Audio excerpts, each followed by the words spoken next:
لکھا ہوا ہے. ہائے ہائے اللہ اکبر. ان کے اوپر پتہ کیا لکھا ہے؟ اللہ اکبر. ان کے اوپر لکھا ہے حضرات جس کسی کو اس قسم کی حور درکار ہے وہ اللہ رحمان رحیم کی عبادت کرے. اور سنو ہم رب کی عبادت اس لیے نہیں کرتے کہ ہمیں حوریں ملیں گی. اکی لوگ نا حوراں دے پیچھے بھجے پھر دے نا او اللہ کی بات کریں حوریں ملیں گی. مکھنا ہم رب کی عبادت اس لیے نہیں کرتے کہ ہمیں حوریں ملیں گی بلکہ ہم رب کی عبادت اس لیے کرتے ہیں کہ ہمارا رب عبادت کے لائق ہے.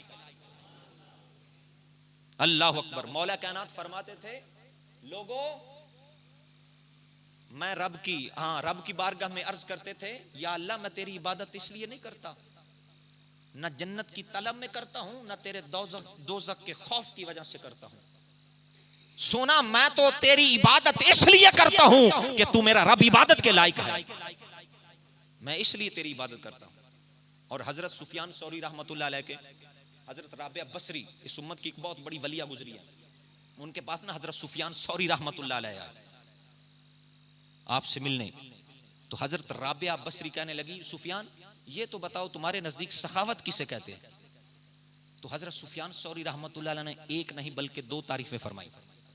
آپ فرماتے ہیں الذی یجود بمالی جو شخص اپنا مال بے حساب خرچ کرے عیش و عشرت میں نہیں اللہ کے دیے ہوئے مال کو اللہ کی نافرمانی میں نہیں بلکہ لوگوں کی بہتری کے لیے غریبوں کی مدد کرنے کے لیے یتیموں کی مدد کرنے کے لیے خرچ کرتا ہے تو دنیا والے اسے سخی کہتے ہیں.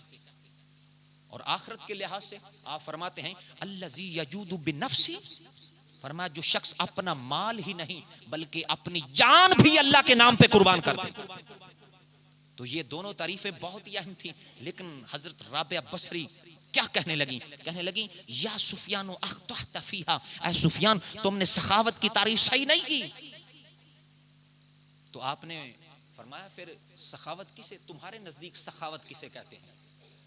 تو رابعہ بصری کہنے لگی میرے نزدیک سخاوت اسے کہتے ہیں کہ ان تعبدوہ حب اللہ لا لطلب جزا کہ تم اللہ کی عبادت صرف اور صرف اس کے پیار کے لیے کرو کسی جزا کے لیے نہ کرو. اللہ اکبر. ایک تھا مال دنیا کی سخاوت ایک تھی اپنے بدن کی سخاوت. مگر حضرت رابعہ بصری کہنے لگی نہیں یہ دونوں باتیں پیش نظر نہ ہو نہ جنت کا حصول پیش نظر ہو نہ جہنم سے بچنے کی آزادی کی پیش نظر ہو.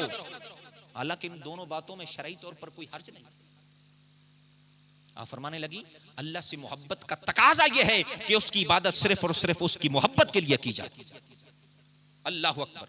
تو بات کر رہا تھا ان حوروں کے بالوں کے اوپر لکھا ہے جس کسی کو اس قسم کی حور درکار ہے وہ اللہ رحمان رحیم غفور رحیم کی عبادت کرے.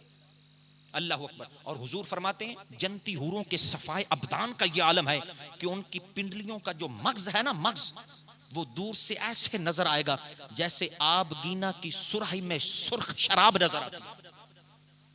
اور حضور فرماتے ہیں اگر جنتی عورتوں میں سے کسی ایک عورت کی زمین پر جھلک پڑ جائے تو حضور فرماتے ہیں زمین و آسمان کی تمام فضا روشن ہو جائے.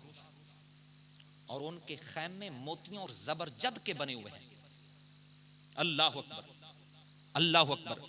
اگر ایک حور اللہ دنیا تے بھیج دے وے نا ایک حور جن سارے کن ٹوٹے عاشق نے سارے ایک دوسرے نو ڈانگا مار مار کے مر جان.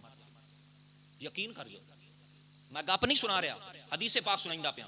حضور نے فرمایا اگر ایک حور دنیا پر بھیج دیا ہے تو ساری دنیا اس پر کٹ مرے اور فنا ہو جائے. اگر ایک حور اپنے گیسو زمین پر نمودار کر دے تو اس کے نور کی وجہ سے سورج کی روشنی بجھ جائے.